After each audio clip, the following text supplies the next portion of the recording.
Let's see how you can export a city from Blender to Unity. So first you open your city. I have one here. Here is the result. Here is the city graph. And instead of using the objects instance node, you add a new node in the city exports category, JSON export.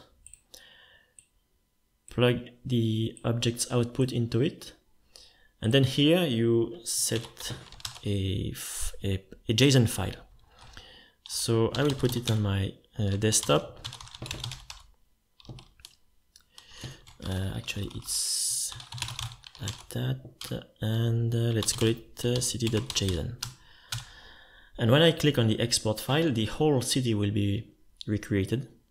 And instead of being created into the viewport, it will be output in a text format into this file. So let's do it. All right, it's pretty fast because my city is small. And there is the output file. If I look into it, it's a JSON file describing all the objects in the city, where they are, what they are, etc. But you don't have to open it. It's actually meant to be opened by the loader in Unity. The loader or importer script for Unity is bundled with the already exported assets in the form of this Unity package file that you get when you download SceneCity. So the first thing is to import this Unity package into your Unity project. Here I have Unity 2018.3. It's the minimum version for the importer to work. So in my project, I will import the package. So I select it. And inside, you will find two things. The first one is the editor window that contains the interface for the loader or the importer. And the second folder contains all the already exported assets.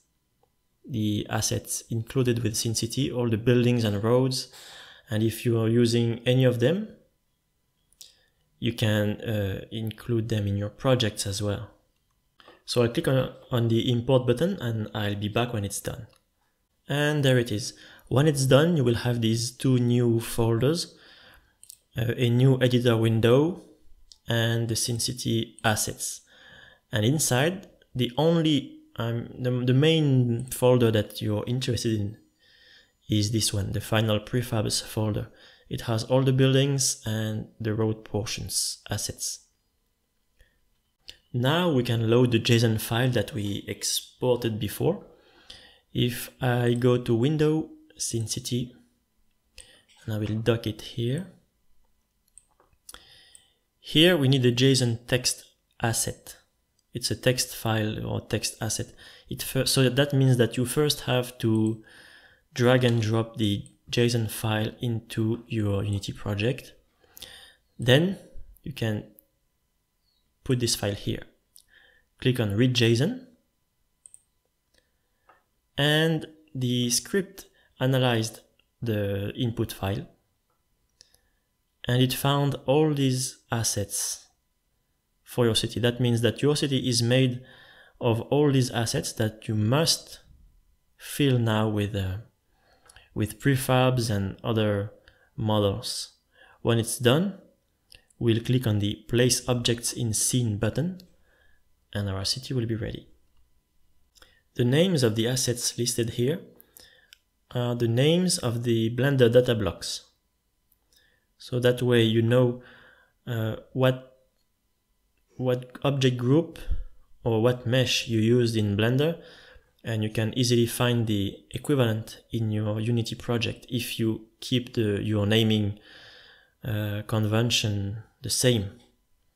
So for instance, here we have building we have this building called, the object group is called in Blender building 1 by 1 number 4, and it's this one.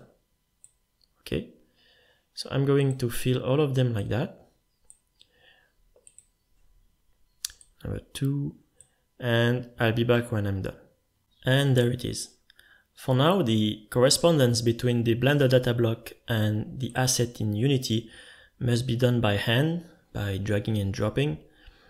Later I'll see if I can do it automatically, so you don't have to do this manual process. It can be long and cumbersome, especially if you have dozens of assets in your city. But for now, that's how it's done. Now, all you have to do is to place the objects in the scene. So the importer created this parent object, and under it you have all the buildings, roads, and city props. You can select any building. You have all the prefabs instances ready. You can even edit the prefabs individually. And you're ready to go. Now you can do your own manual edits and keep working on your city in Unity. The SceneCity window is persistent, so you can close Unity and open it again.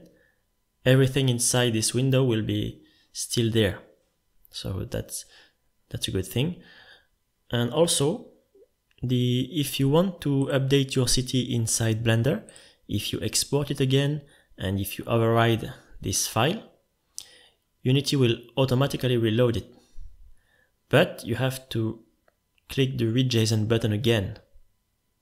Okay, and then all the assets that stay the same, if you have some buildings will stay the same, and their corresponding fields will also keep the same value. So you don't have to fill all the fields again every time you update your city, even if you have one less or one more type of building or road.